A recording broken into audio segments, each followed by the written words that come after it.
Եվրոպայի ամենամեծ տնտեսությունն ու շարժիչ ուժը Գերմանիան այսօրվանից նոր կոալիցիոն կառավարություն ունի։ Քրիստոնյա-դեմոկրատական միությունը ապագա կանցլեր Ֆրիդրիխ Մերցի գլխավորությամբ կոալիցիոն հուշագիր ստորագրեց ձախ կենտրոնամետ սոցիալ-դեմոկրատների հետ, վերջ դնելով երկրի քաղաքական դաշտում շուրջ կես տարի շարունակված անորոշությանը։ Մենք մեր երկիրը կառավարելու հարցում վաղվանից հաջողության կհասնենք ուժի, պլանավորման եւ վստահության միջոցով, հայտարարեց 69-ամյա Մերցը, որ վաղը երթամնակալությամբ կստանձնի կանցլերի պաշտոնը։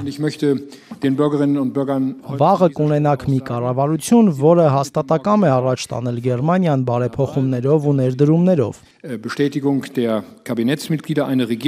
Գերմանիան ստիպված էր նոր արտահերթ ընտրությունների գնալ, երբ անցած նոյեմբերին սոցիալ-դեմոկրատների գլխավորած կոալիցիան փլուզվեց, այն ղեկավարող Օլաֆ Շոլցը նոր կաբինետում չի լինի։ Հիմա արդեն սոցիալ-դեմոկրատների ղեկավար Լարս Կլինգբեյլը կզբաղեցնի փոխկանցլերի եւ ֆինանսների նախարարի պաշտոնը։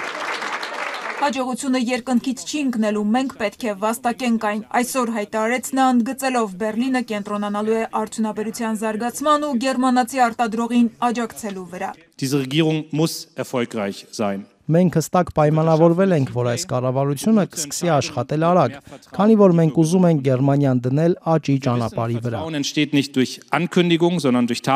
Հիմնական խոստումն է վերակենդանացնել վերջին 2 տարիներին լճացման մեջ հայտնված տնտեսությունը, խստացնել պայքարը ապօրինի միգրացիայի դեմ եւ կրճատել պետական ծախսերը։ Միաժամանակ Բունդեսդագը ամիսներ առաջ հաստատեց պաշտպանության համար կատարվելիք փոխառնությունները էապես ավելացնելու Մերցի առաջարկը։ Մենք այլևս պետք է հույսը միայն մեզ վրա դնենք։ Մարտին Բունդեսդագում հայտարարեց ապագա կանցլերը, հրապարակավ պնդելով, թե կասկածում է, որ նահանգներում իշխանության եկած Թրամփի վարչակազմը կշարունակի աջակցությունը եվրոպացի դաշնակիցներին։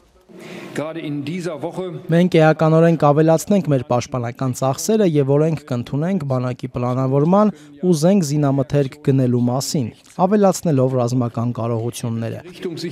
Տնտեսական աճը խրախուսելու համար նոր կոալիցիան գործարարներին կառաջարկի արտոնյալ պայմաններ։ Օրինակ, ներդրումների 30%-ը առաջիկա 3 տարիների ընթացքում չի հարկվի։ Ներքին գործերի ապագա նախարար Ալեքսանդր Դոբրինկն արդեն հայտարարել է, պաշտոնը ստանձնելու առաջին իսկ օրվանից սահմանին վերահսկողությունը կամրապնդի։ Ստուգումները կդառնան շատ ավելի հաճախակի, իսկ փաստաթուղթ չունեցողները միանգամից կարտաքսվեն։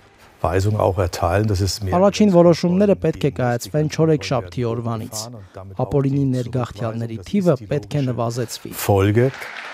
Առաջին հայացքից Գերմանիայի նոր կառավարության բոլոր այս առաջնահերթությունները համահունչ են նոյեմբերից Միացյալ Նահանգներում իշխանության եկած Դոնալդ Թրամփի քաղաքականության հետ, որը ևս հայտարարում է ներքին տնտեսությունը վերականգնելու, միգրանտների թիվը նվազեցնելու եւ Եվրոպայի ռազմական ուժը ամրապնդելու անհրաժեշտության մասին։ Իրականում, սակայն, Վաշինգտոնի եւ Բերլինի հարաբերություններում ոչ թե ջերմացման, այլ սառնության ակնհայտ նշաններ են, ծայրահեղաչակողմյան այլընտրանք Գերմանիայի համար կուսակցության պատճառով։ Թրամփի վարչակազմը չի ցնում համակրանքը մահմեդականների, միգրանտների հանդեպ կոշտ դիրքորոշում ունեցող Եվրոպայի միասնականությունն ու ապագան հարցականի տակ դնող այս կուսակցության հանդեպ, մինչդեռ Գերմանիայի սահմանադրության պաշտպանության դաշնային գրասենյակը անցած շաբաթ այն դաշնային մակարդակով դասակարգեց աճ ծայրահեղականների շարքում։ Այս որոշումը նշանակում է, որ գերմանացի իրավապահները այսուհետ կարող են առավել մեծ վերահսկողություն սահմանել փետրվարյան ընտրություններում երկրորդ տեղը գրաված կուսակցության նկատմամբ։ Շրջանցելով դիվանագիտական բառապաշարը, Միացյալ Նահանգների պետքարտուղար Մարկո Ռուբիոն օրեր առաջ հայտարարեց.